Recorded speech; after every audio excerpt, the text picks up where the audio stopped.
So to start with the first speaker, that's Nina Raben. And I think Nina doesn't need any introduction. She's already there for more than 30 years in the field, has been working on NIH for quite a while, more than 30 years, I've understood. And recently you moved to M6P, and you're going to give us a lecture on how to fast-track preclinical testing of new treatments for Pompe disease. We're excited to hear it. Thank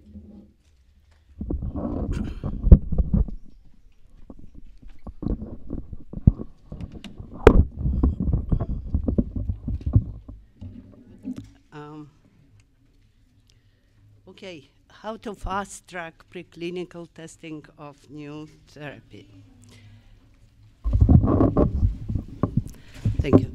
So it is well established that the primary pathology in skeletal muscle, lysosomal enlargement and dysfunction, glycogen accumulation within the lysosome, leads to a major secondary abnormalities, autophagic buildup.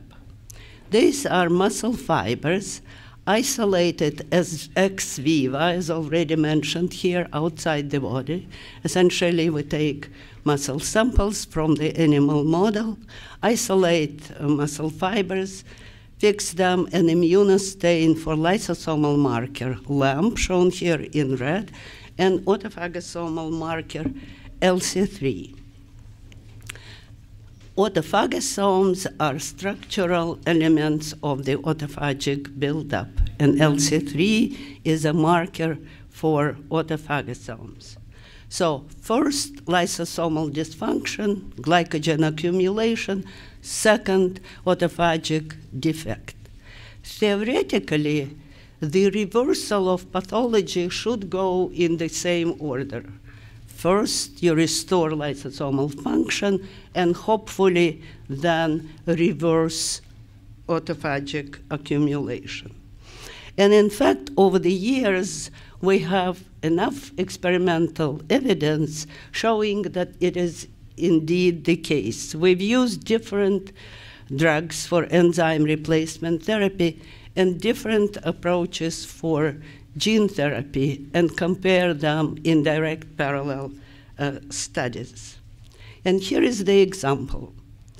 Therapy A, shown as red bar, resulted in almost complete normalization of glycogen level, and skeletal muscle fibers look almost completely normal, build-up free, and some of them, as shown on the left lower panel, have what we think is the remnants of autophagic buildup. On the other hand, therapy B, which has a resulted in significant reduction of glycogen level, but muscle fibers, some of them have full-blown pathology with autophagic buildup, and some, and this is a curious finding, in many fibers, autophagic buildup remains as the only pathology, because in the periphery, you don't see too many enlarged abnormal lysosomes. So what this data tells us is that the removal of autophagic buildup can be used as a good indicator of therapeutic efficacy. Now, the question was, how can we use this? We took advantage of the available mouse model, which is called autophagy monitoring mice. These mice are widely used. They were generated years ago. These are transgenic mice expressing autophagosomal marker, LC3, fused to green fluorescent protein. And the animals are short name for them is GFP LC3 wild-type mice. They were made specifically to observe and quantify basal autophagy in multiple tissue, in this case shown for skeletal muscle, and to see the autophagy response to physiological stimuli, such as, for example, exercise or starvation. So in this case, again, your analysis is done ex vivo. You harvest different tissues, skeletal muscle, as I said in this case, these are cross-sectional area. You don't need any staining.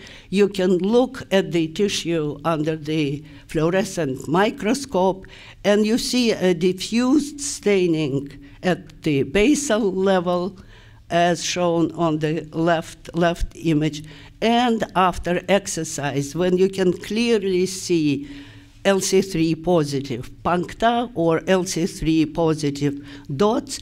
So you don't need to process the samples, you can just observe it and quantify.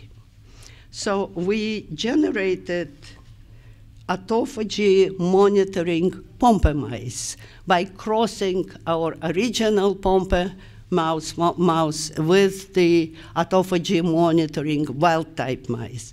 So these are now called GFP-LC3 knockout mice. These type of models are usually called a reporter model, because GFP gene, green fluorescent, the gene which codes for green fluorescent protein, becomes now a reporter, a sign, so that you can see it.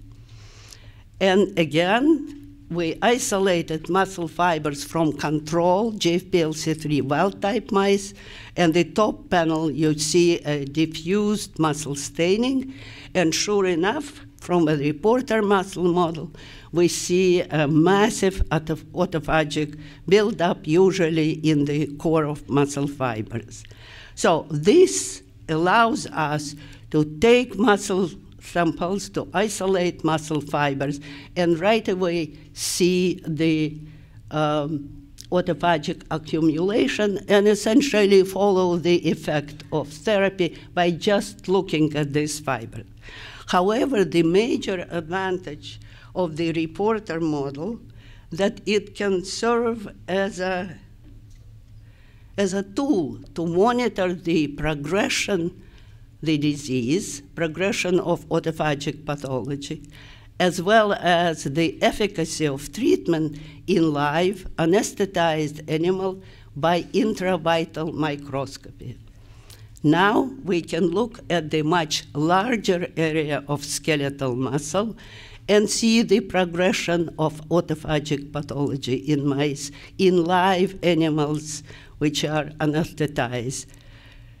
As you can see, there is a significant difference between the level of autophagy, level of autophagic accumulation. All the green streaks are areas of autophagic buildup in skeletal muscle. And you can appreciate the difference between the 11-month-old knockout and 5-month-old knockout. We then tested the same therapy A, which we knew from previous studies that it resulted in reversal of both lysosomal and autophagic pathology. So in GFP-LC3 wild-type mice, again, you can see a diffused muscle staining, obviously no autophagic, no pathology. In the untreated mice muscle, you can see massive autophagic buildup, and the blue on top of it is just collagen, which you see in the first few frames. And here is the result from observation of muscle in live animals in treated animals. So consistent with our previous data, the therapy fully reversed lysosomal and autophagic pathology, as indicated by the disappearance of autophagic buildup. But in our previous studies, we had to harvest muscle fibers, fix them by different methods, make different sections for PS staining, the sections for to look for different markers, autophagic, lysosomal markers, run multiple gel. The whole process took weeks, if not months. And another thing is that all those biochemical and molecular biology techniques and parameters, they're subject to a great variability. And so you see a significant range between the animals.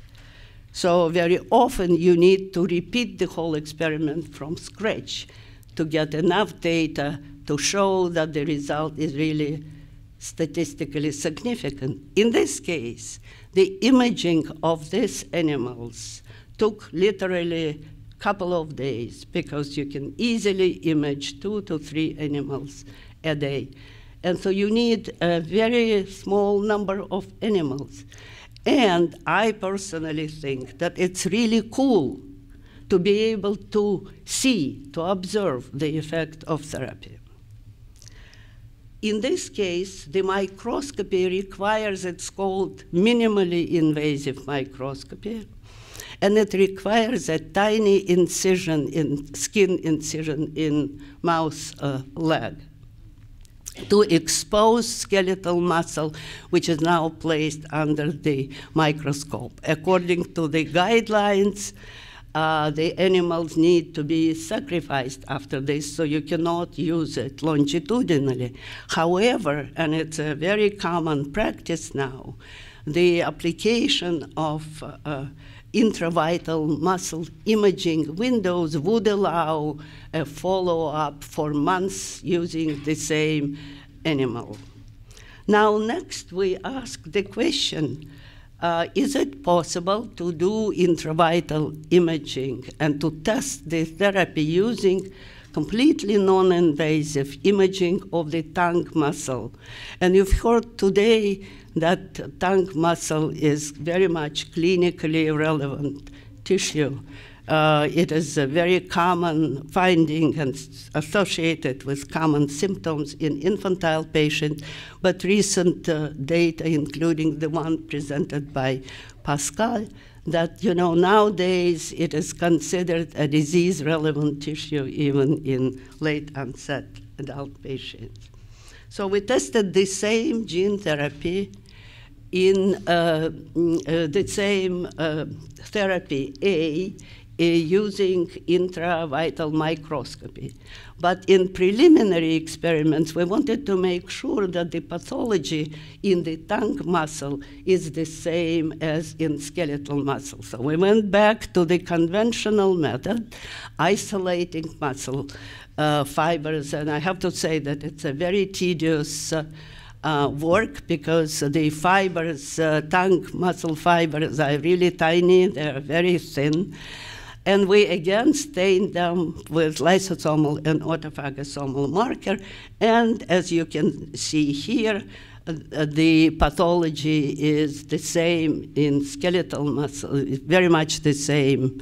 In the tongue muscle, it is very much the same as in skeletal muscle. Both lysosomal pathology and autophagic pathology are present there. So now we again use the same therapy A, which we previously knew cleared glycogen, reversed the pathology in skeletal muscle, and now tested it using completely non-invasive imaging of the tongue muscle. The animal is anesthetized. The tongue is gently pulled out and placed under the microscope. And here you see the same in the wild-type animal, GFPLC3 wild-type animals. Obviously, you can see a diffused staining of the tongue muscle fibers. Here is in untreated animals, massive autophagic buildup, although I have to say less than in skeletal muscle, but still in significant amount. And here is in treated muscle.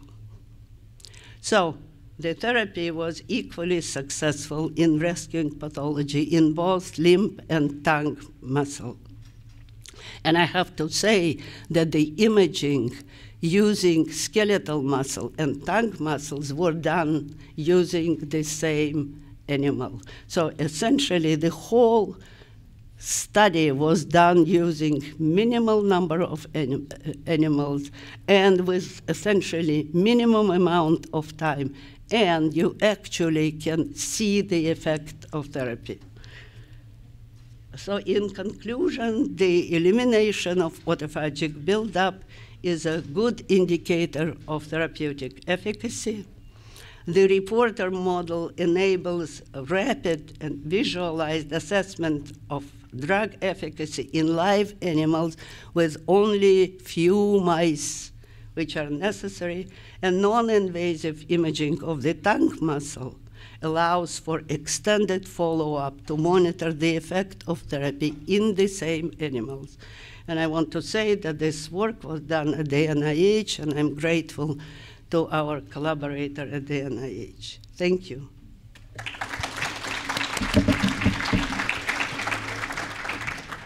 Thank you very much, Nina, for this very beautiful presentation and very impressive.